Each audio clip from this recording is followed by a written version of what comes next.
gurizada fidedigno, tudo bem com vocês? Eu sou Beir Silva e hoje vou fazer aqui o review da minissérie The Liberator, que vai sair na Netflix aí no dia 11 de novembro, uma série original da Netflix.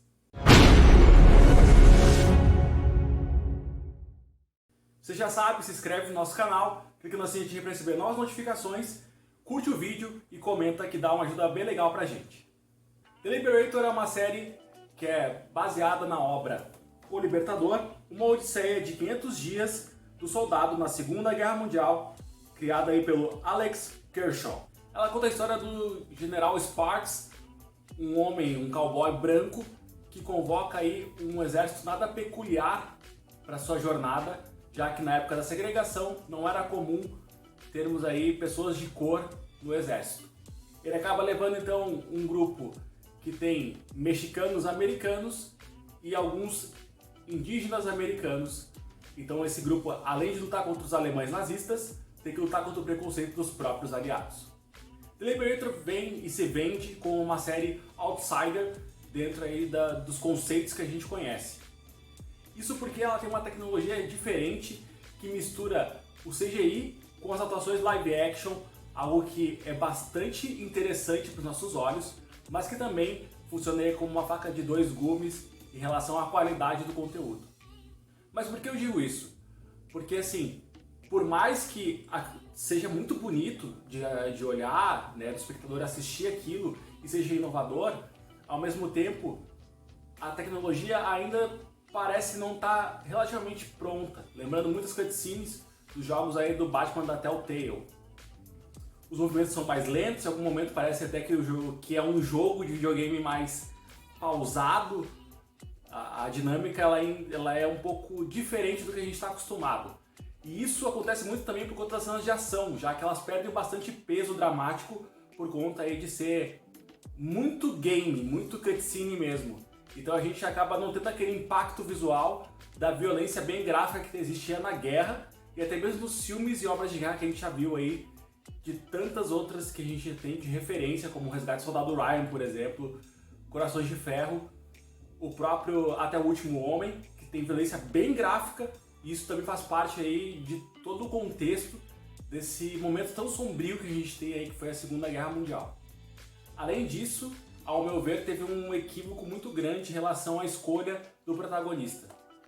Por escolher aí talvez um dos poucos brancos da equipe e não focar aí nos membros indígenas ou também nos membros mexicanos americanos, a série ela acaba sendo muito mais do mesmo do que a gente já viu em obras do estilo, não focando talvez numa história que seja muito mais interessante, já que a gente tem toda essa questão do racismo e da xenofobia aí, com membros que estão no mesmo lado, lutando juntos, mas que tem que se provar ainda mais em relação aos outros personagens brancos da série e da própria guerra em si, já que era um período segregatório bastante forte nos Estados Unidos. Nós temos um personagem específico que é muito interessante e que é pouquíssimo explorado, que é o Coldfoot. Ele é um soldado índio-americano que tem ali uma personalidade forte, ele é um cara que por conta do preconceito teve uma vida muito difícil dentro do exército, e ele tem uma história muito mais interessante do que a do personagem principal, que é aquele tipo de cara ilibado, que é o general super certinho, que vai atrás dos seus homens e luta por eles na guerra, e tudo aquilo que a gente já viu em diversos filmes.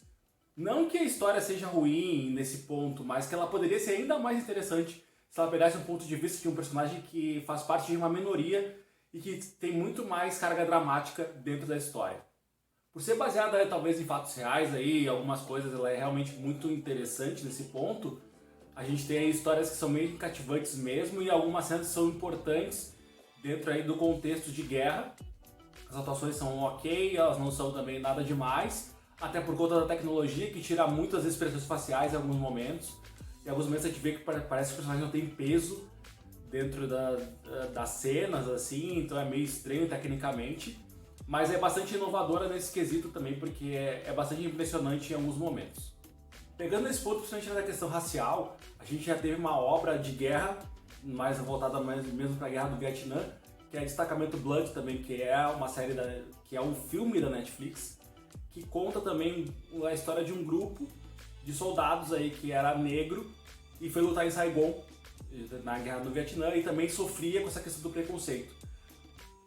Comparando as duas obras, Destacamento Blood tem essa questão que é muito importante do racismo e também de contar a história de uma minoria, e acho que isso deu muito mais riqueza ao filme, e é algo que aqui perde muito por conta do que eu já tinha explicado antes, de a gente focar demais no personagem branco estereotipado da guerra e não nas minorias.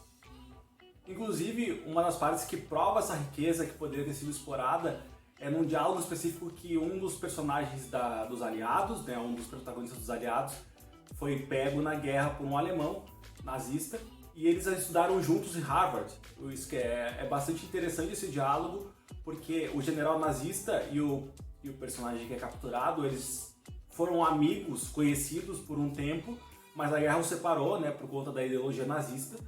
Então, em um certo momento ele pergunta por que ele acha que o nazismo é errado, e o personagem diz, porque vocês discriminam, vocês se acham maiores que outras pessoas, vocês discriminam outras pessoas por conta das suas cores de pele e também por conta de suas escolhas ou enfim, né, dos seus estilos de vida, de religião, enfim.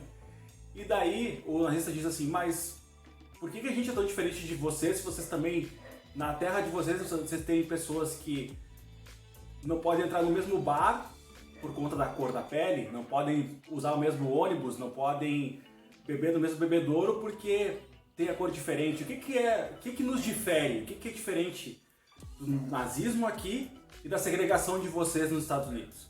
Esse é um dos diálogos, esse talvez é o diálogo mais rico da série e justamente é o que poderia ter explorado ainda mais, mas infelizmente aí fica no segundo plano e é algo que faz com que a série perca muitos pontos.